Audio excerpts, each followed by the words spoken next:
Check this out. Has long been touted as a video game that just can't be beaten because it just goes on and on. Oh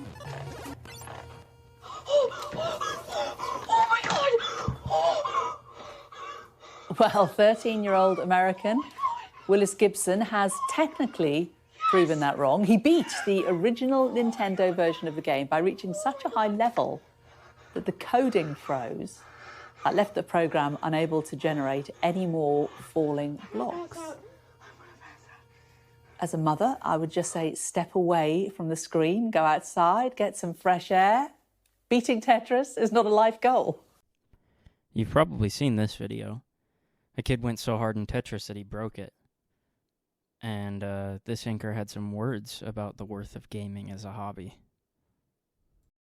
Now, go outside and beating Tetris isn't a life goal seem like unnecessarily harsh and probably out of touch statements, especially coming from someone of her generation. But maybe she has a point.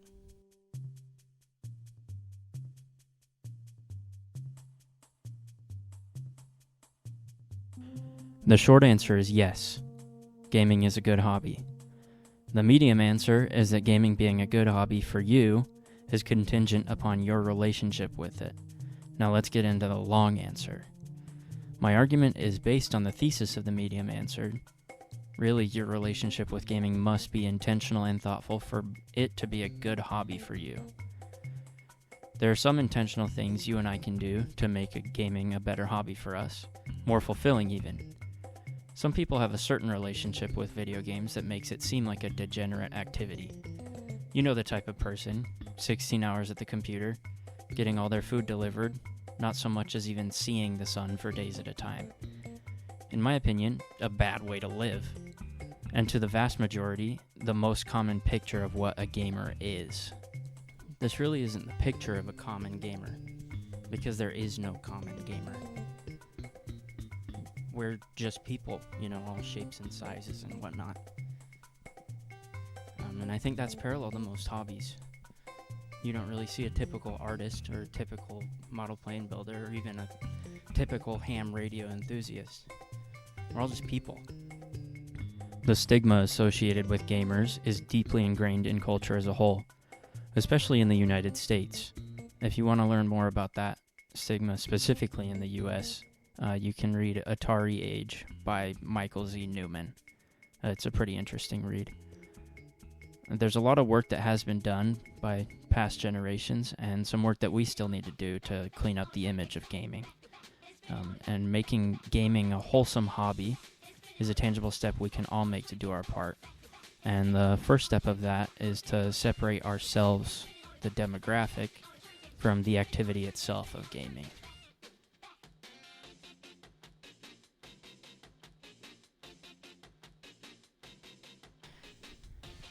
The first thing we want to do is get some more hobbies outside of gaming. I agree with the Sky News lady here. I think we should go outside more and move our focus away from gaming, at least in part. I speak from experience. Here's a picture of me with nice short hair after running my third half marathon. Here's a picture of me riding a bike. I'm on a treadmill right now, getting my steps in. I collect records. Right here in this closet, there's a trombone and a guitar. I know how to play at least one of them.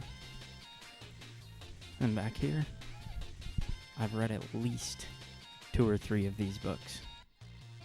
So I can speak from experience when saying having a bunch of hobbies is pretty good for you.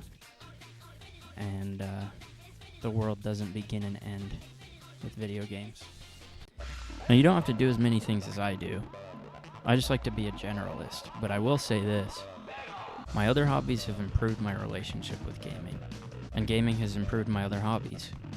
For example, I feel like I play better in games where skill and reaction time matter a lot, when I'm consistently fit.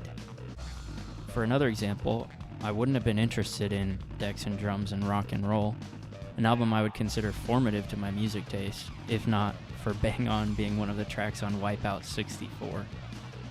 My other hobbies build upon gaming, and gaming builds upon my other hobbies. So you get some new hobbies. You can look to your interests within games for inspiration or not, but you will not regret learning new things and creating some variety in your life. There are bonus points in store for you. You don't want to miss those.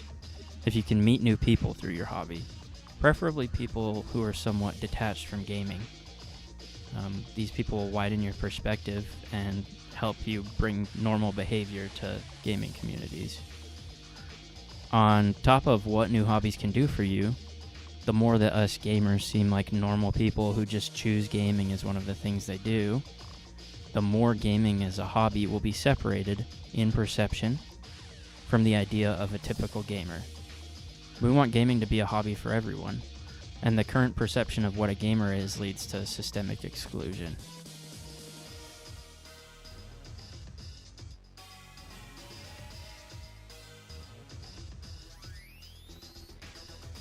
Gaming is a fun experience in a vacuum, but you and I can make it a fulfilling experience by thinking about it a little more. Examining my own relationship with games through writing about it, check out my blog, has helped me learn a bit about myself.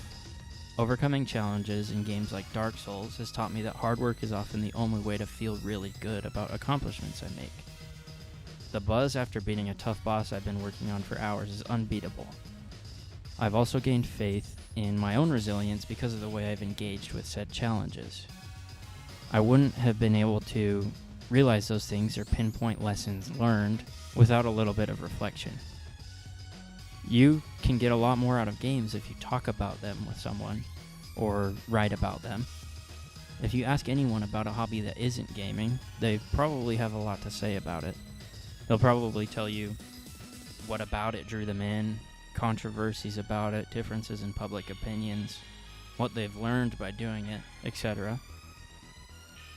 Me personally, I've been working on building that kind of lexicon for those kinds of conversations, and I think it has benefited me a decent amount. For the sake of example, take my experience with the Dark Souls games. Imagine someone asks me why I like them. I can tell them, they actually helped me realize what I needed to do in order to feel fulfillment in skills I was developing outside of games. They changed my relationship with academics and music practice to the point of noticeable increases in improvements in those areas. I think upon hearing this, they'd probably be floored or at the very least impressed. I think if we could all come up with and articulate these kinds of points about games we like, the general view of gaming would change a lot.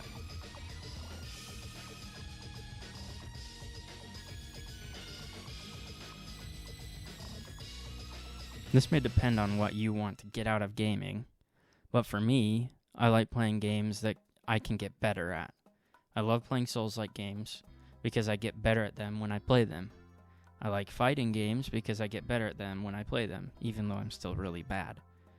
Some skills I can think of off the top of my head that I've developed through gaming are resilience, pattern recognition, reaction time, remaining calm in distressing situations, timing sequences of button presses, patience, recognizing improvements that have been made and things that need improvement. Some of these things have applications outside of gaming, and I don't think the members of the older generation know that these skills can come from gaming. Think about these things and tell your local old person about how you've gotten better through gaming and prove them wrong.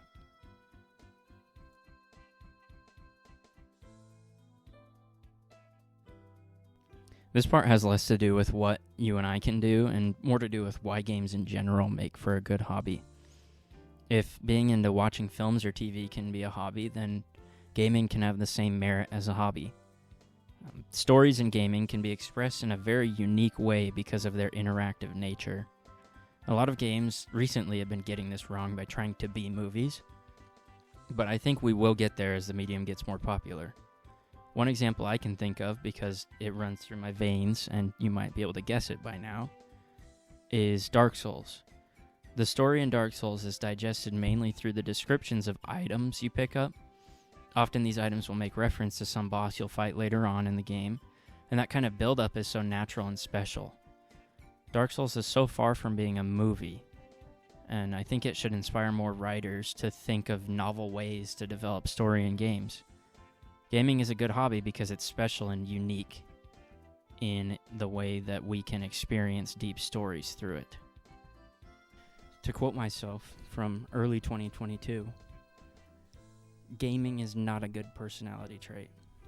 Trust me, I am one. And to rebut myself now, in 2024, I'll say gaming can add spice to your personality as long as it isn't your whole personality, and you know how to articulate well what you like about it. So to answer the question, yes, gaming is a good hobby, but there's a lot of work to be done to make sure it's a well-accepted hobby and a wholesome one for each of us. And that comes down to a lot of work. So, get out there and game. Thanks for watching.